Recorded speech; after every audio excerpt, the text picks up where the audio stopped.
Achi ada miti minosh. Niti kaun jammer ismu sarge. Yoo ragaa dirtee salaafaa dhiiga. Dhaggeeffadhu daabo iniyyiin dhaggeeffadhu sitti iyyaan dachiin balleessi. Obboleettiiti yaa. Gama shari'aatti gaafatu jirta. Gama shari'aatti moo akka fattaalummaatti gaafataarta. Gama shari'aatti gaafataarta ajaarsa kee moo akkam. Ummata koppilinki godha. Koppilinki godha. Muutii naa turre qabee lakkii naarra qabee sheekh. Daabo akka. Naarra qabee daabo. Ila wanni siin jechuu barbaade obboleettiiti yaa. Jaarsa kee yoo fedhe afaanii gassi naqee ati nama jaalala waa sadii haraama laal xuriin laguu sitti dhufe sitti dhufuun haraama lagu hin dagatin kana gaafa qaraatee dhageetta lammata yoo isiin deettee nu fasaa'a waan jedhamu jira yoo isiin deettee itti haga xurii sun dhiini sun irraa gogutti haraama siimtuu keessa itti dhufuun haraama kana sadiin malee guutuun isaa si halaalaa siin jedhe afaan oromooti. Kanaami kan dubbataa jiru. Akkasi kana beeka. Kun akkana ta'inna attanii waa dhibba gaafataa oolanii. Sadiin kana qofa wanni Qur'aanni haramsee hadiisni Rasuulaa alayhi salaatu wasallam haramsee malee maatii kee akka feete gammachiifte akka feete si gammachiifte wajjin jiraatuuf karri kee bana. Wanni faranjii kajeelaa Yahudaa kajeelaa faranjiin akkasii wal gootti maalii akkas taatiin hin jiru. Diiniin Islaamaa kana ni aadaa nuti faranjii irraa bilisa. Akka feetan godhaa jiraadha. Jarru asirraa fudhatanii itti afaan Oromoo yoo beektan. Waan isiniin jedhu Ustaaz Bashar ammaan waan gaafachuu barbaadu bakka afaan keessa kaayaa feetan kanatti suuta akka isiin hootutti immoo yaani akkuma jala kana itti ol dhiibdu afaan keessa illee itti ol dhiibde yoo kokkeetti ol taree haqqisiise yoo. Dirri dhagaafiin kee. Haga isiin haqqiftu yoo itti rakkoodha moo akkami? Sitti himaa dhageeffadhu obboleessa kee dhageeffadhu sitti himaa ani yoo kitaaba himu aadaa kiyya keessatti iyyaalummaa keessaa baya. Yoo iyyaalummaa haasawummoo kitaaba qat godhee dhaabee waa'ee kitaabaan dubbadhu jaalala yoo dubbadhu unuma jaalalaatiin xumura garuu amma waan haqaa haasawu jira. Tokkoffaa jaarsaaf jaartii jechuun nikaa haqaa ati irraa qabaatu dhugatti nikaa haqaa kama rabbiif rasuulli alayhi salaatu salaam keessa jiran sana garte kama khutbaan qur'aanaan ammallee qara'amee jedhu sana garte kama haqaa kama abboonni kennuun fuudhe san ta'uu qabaata isa tokko. Lammata immoo ati isii wajjattee afaan keessatti illee gannattee jettee halaala jechuu fi jidduu keessaniif isiitiin mariin geggeeffamuu qabaata. Atiin qunxurroo keessa baqasee isinii maa bo'aa feetanaasaa.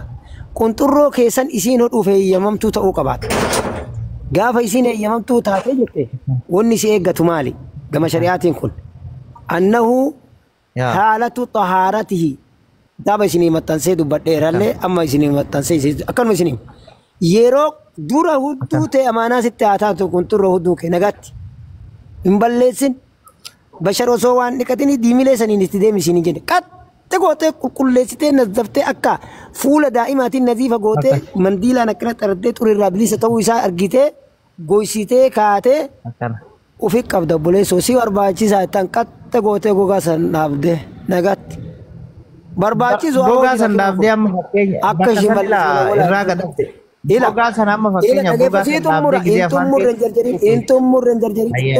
intumurre an dubbi kee intumurre hin jarjarin si tumuree ka'ee eegasanii gaafa yoo isiin feete haa hootu yoo barbaachise yoo lakkii hin hodhuu natti dhaabi jette kara isiin jette harkaan qabattee bakka feete haa keettu isiin bilisaan cinqe itti gaddarbuuf nagaatti bakka isa hojjettu sani yoo hojjette yoo isiin takkumaaf lama dhayyi afaan keessaa na baasette baasi lakkii afaanii ganna naqe an jalaan barbaadu itti afaanii ganna naqe halaala wanni dhoogan jiru halaala keete garuu immoo asitti sii mala dura marammarama gara doktorummaatiin kun dhibee keessan qoratamaa gara doktorummaan kun nagaa yoo irratti jiraanatti jiraadha yoo immoo isiin akkasitti hootee saniin booda yookaan afaan dhukkubee minaamina isiin rakkoon irraa argamuuf ta'e hin dhiisa hotte dhiisi dhoggisiisi afaan keessa gannaquun sun dhoggaan ta'u fuularra gannaquun dhoggaa miti rifeensa irraa kakotteetti gannaquun dhoggaa miti sadiin isiniin jedhe san qofa galliqimsuu keessatti hoo wal dhabbii jira afaan culamaa'ititti galliqimsuu san keessatti dhoggamaadha dhibee isii dararee jedhu guddaa waan irraa ga'uuf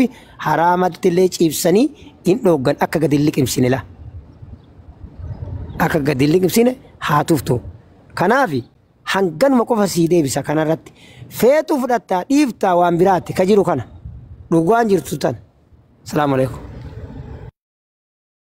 galatoon gaafii bareedaadha deebistee deebii bareedaadha deebii gaafii tokko amma fakkeenyaa fi otumaan meeshaa isii keessan kaayin kana namoonni gariin yoo qoffee qunxurroo kana keessa gadi kaayin dhiqata yoo ammoo keessa ol kaayee hoo dhiqata waan jedhuu fi ammallee deebi'eetiin yoo gubbarra oofte hoo gubbarra yaanii caafii irra gizee akkanatti meeshaa kee kana caafii isii gubbarra ooftee hootte dhiqataa qaama waan si dhiqachiisu qaba.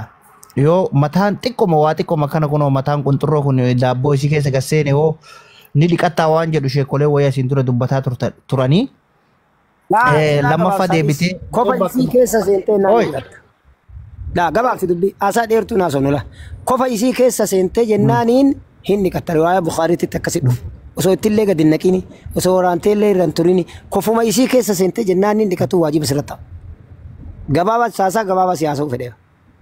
Janaabaan sirraa bahee jennaan hin osoo agartee isii wajjin oolteetu kanuma wanni dubbii san fudhanne amma fakkeenyaaf gizee waliin raftu namni garii harma lamaan jidduu fa'a godha shamara harma lamaan jidduu harka isii kanaan harma kee kana kana hin ta'a dhaabi keessa khalaas keessa baysanillee hin ta'a gala barsin ta'a jedhe murre bara santu murre waan jedhe kawain singabadhaas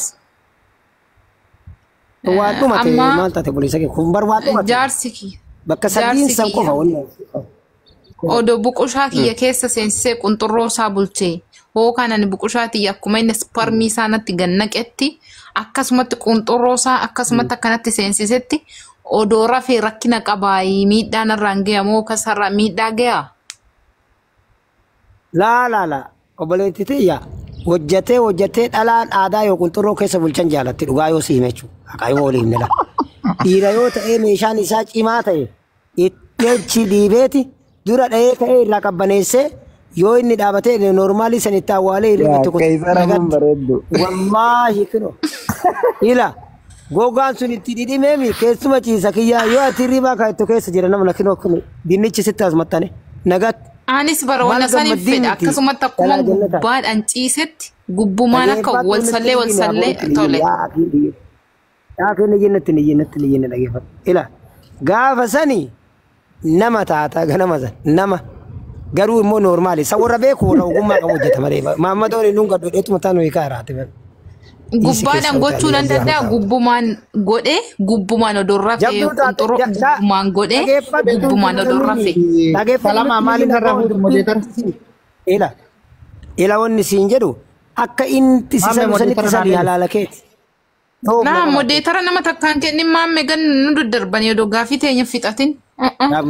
Modeetarri kennu maammeen godhe hin beeka. Bakka sana dalagu jirraame.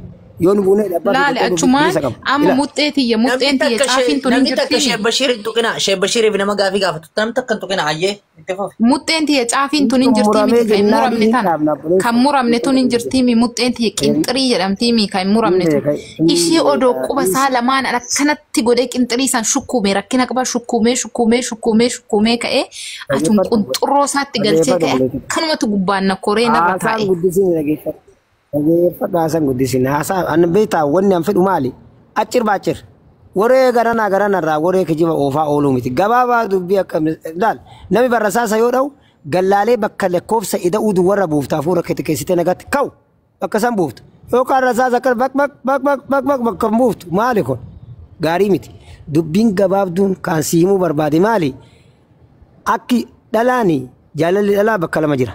Tokko karma isii keessa tokko immoo kaanteena gubbaa isii kan inni nama ogummaa qabu waan kana haadhaa barate nama mara dhiira saltuu ufuma seeti martuu jedha aboo kiyyaa wii biyya keenya beeta yaa aboo saltuu ufuma seeti martuu laa abbaa qabdi dubbii garuu immoo qubaalleen dhayeessi akkasitti tolu sirraa facaasa gabaabuma dubbiitti akkasitti tolutti dhiira jechuun ka akkatti sitti tolu si dalage akkasii ta'utti namni dhiira jechuun jaarsi kee dhiirummaan isaa akka ati feete akkasi keessa kaa'e waan rabbi haraaman godhin irratti itti fufaa arraba isaa kana hoo godhe rakkina qaba maaliif gizee san hoomurra nu kora mataa sammuu kanarra koree akka qorraa kana maa nu godha gizee akka inni nu godhe sana arraba narraa san sitti maa dhageeffadhu niyyiin hoo gaafattee maaliif nu korate iyyaan oolin mataan dhukkubsitaa yoo jette ila sammuu wanni yeroo muxicha ookaa dadhabanii harkaan jedhaniif meeshaadhaan yoo akkasitti laballabayyoonni akkasitti inni machaa'uufi magneettiin muxicha asii gadi hirkatu kun hidhanni isaa harma lamaan